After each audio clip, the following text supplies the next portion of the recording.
Where Star Trek. DS9's Captain Sisko is during Michelle Yeoh's Section 31 movie. When Michelle Yeoh's long-awaited Star Trek Section 31 movie finally arrives, it won't just mark the return of the galaxy's most unpredictable secret agent, Philippa Georgiou. It will also reignite old questions about one of Star Trek's greatest captains, Benjamin Sisko. The mysterious, God-touched commander of Deep Space Nine vanished into the Celestial Temple over 2 decades ago in DS9's finale, What You Leave Behind. Fans have wondered ever since, where is Sisko now? And more importantly, could his strange fate somehow tie into the events of Georgiou's new mission in Section 31? While Section 31 promises to explore the shadows of the Federation, the question of Sisko's whereabouts may not be as distant as it seems. His disappearance into non-linear time might actually place him closer to Georgiou's world than anyone realizes. The divine disappearance of Benjamin Sisko. To understand where Sisko might be during the Section 31 movie, we have to revisit his ending. After years of serving as the emissary of the prophets, the godlike aliens who exist within the Byron wormhole, Sisko's destiny culminated in a confrontation with the Pa race, the prophets' demonic opposites. In the series finale, he defeated the Pa Wraith Gold Ducat, sealing the malevolent beings inside the fire caves of Bajor. But the victory came at a cost. As Ducat fell, Sisko vanished into the Celestial Temple, telling his wife Cassidy that he would return one day. That was over 25 in-universe years ago by Star Trek's timeline. But since the prophets exist outside of linear time, that one day could be tomorrow, or 1,000 years in the future. The Section 31 film is rumored to take place in the 32nd century, following the events of Star Trek Discovery Season 3 and 4. That's over 900 years after Sisko's disappearance. But the beauty of the prophet's time-defying existence is that Sisko could reappear at any moment in any century. His story isn't bound by stardates.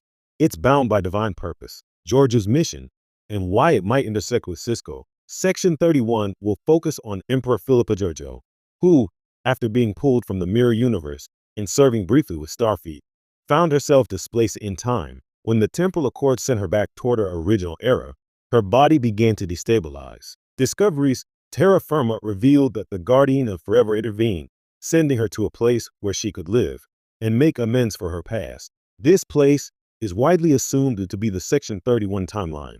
Georgiou will now operate within the Federation's darkest organization, carrying out missions to protect Starfleet's utopian ideals by any means necessary. And here's where Sisko could fit in. Both Sisko and Georgiou share a connection to godlike entities and moral ambiguity.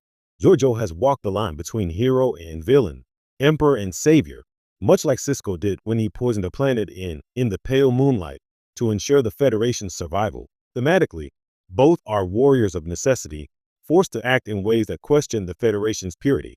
Could Georgiou's mission bring her into contact with remnants of the Byron wormhole, or even with the prophets themselves? If Section 31 begins exploring threats beyond linear time, or cosmic forces that even the Federation can't comprehend, it's entirely possible that Sisko's presence, or at least his influence, could surface again. The temporal connection.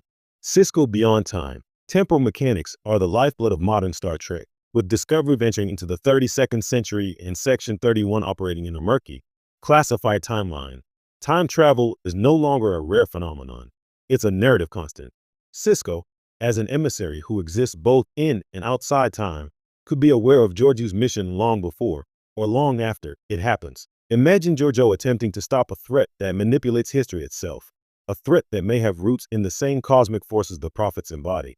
If Section 31 encounters anomalies that defy all known physics, Sisko could be the unseen guardian, ensuring events unfold as they must. Even without appearing directly, his hand could be felt. The prophets have intervened in Starfleet affairs before, saving Bajor, sealing wormholes, guiding Sisko through visions of the future. Perhaps Sisko's divine status makes him the Federation's ultimate secret ally, an unseen protector who manipulates time not for power, but for balance, a shared theme.